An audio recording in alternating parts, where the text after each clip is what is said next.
Hello everyone. आज हम पढ़ेंगे रायगढ़ जिला। रायगढ़ ज़िले में कुल 10 तहसील हैं। NH-49 से गुज़रने वाली जो तहसीलें हैं उनके नाम हैं खरसियाँ, रायगढ़। रायगढ़ से उत्तर की दिशा पर जाने पर घरघोड़ा और धर्मजयगढ़ और कापू तहसील पड़ता है। वहीं खरसियाँ के उत्तर दिशा में छाल तहसील पड़ता है। कुल 6 तहसील हमने पढ़ लिए हैं। अब रायगढ़ से आगे बढ़ने पर कबरा बहार क्षेत्र पड़ेगा, जिसके उत्तर दिशा में तमनार, लैलूंगा और मुंगरेगा तहसील पड़ेगा। कबरा पहाड़ के दक्षिण दिशा पे पुसौर तहसील पड़ता है। कुल 10 तहसील हमने पढ़ लिए हैं। इन 10 तहसीलों में 4 विधानसभा क्षेत्र भी आता है, जिनके नाम हैं रायगढ़, खरसियाँ, धर्मजयगढ़ और लैलूंगा। ये 4 तहसील विधानसभा क्षेत्र भी हैं।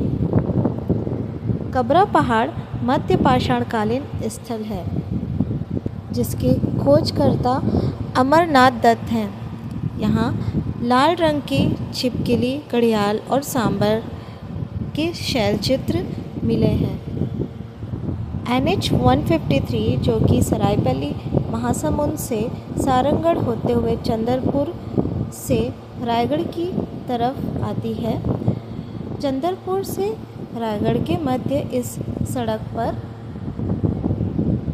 कोड़ा तड़ाई हवाई पट्टी स्थित है। NH-49 मार्ग पर शक्ति से रायगढ़ की ओर जाने पर खरसियाँ तहसील के पहले बोतलदा गुफा आता है। बोतलदा गुफा छत्तीसगढ़ की सबसे लंबी गुफा है और यह नवपाषाणकालीन स्थल है। बोतलदा से आगे बढ़ने पर खरसियाँ में अमर गुफा और छोटे पंडरमुड़ा गुफा आता है। अमर गुफा पूरा पाषाणकालीन स्थल है, जबकि छोटे पंडरमुड़ा गुफा महापाषाणकालीन स्थल है। खरसियाँ से आगे बढ़ने पर भूपदेवपुर, रॉबिन्सन और उसके बाद सिंघनपुर की गुफा आता है। सिंघनपुर की गुफा छत्तीसगढ़ की सबसे प्राचीन गुफा है, जिसके खोजकर्ता हैं एंडरसन। 1910 में इसकी खोज की गई एंडरसन द्वारा। यह पूरा पाषाणकालीन स्थल है। उससे आगे बढ़ने पर किरोड़ीमल शहर पड़ता है और इसके उत्तर दिशा में जिंदल स्टील प्लांट, जिसकी स्थापना वर्ष 1988 में की गई। यह एशिया का सबसे बड़ा स्पंज स्टील आयरन प्लांट है। सिंघनपुर की गुफा के पास ही राम झरना जलप्रपात स्थित है।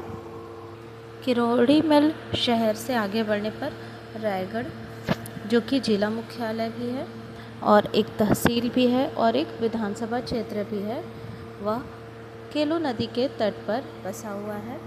रायगढ़ के उत्तर दिशा में केलो डैम बनाया गया है केलो नदी पर।